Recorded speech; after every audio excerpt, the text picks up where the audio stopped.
My name is John Papastergiou. I'm a community pharmacist. I own and operate 2 pharmacies. I'm also an adjunct assistant professor at the School of Pharmacy at the University of Toronto and the University of Waterloo. It's important to test your blood sugar because it gives you an idea of how well you're controlling your diabetes. Whenever I'm approached by a patient that has a concern around testing frequency, what I try to get to the bottom of is, what are the challenges? Is it lifestyle? Is it they're extremely busy? Is it they don't understand why they're testing? And try to address those issues.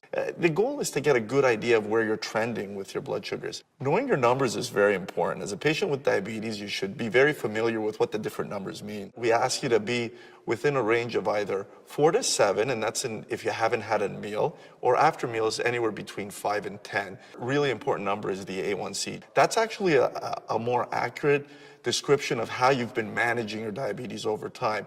Generally, patients, we try to target them less than 7. So if a patient is very frequently high, we may consider either changing their diet or adding a medication to their therapy to get them lower again.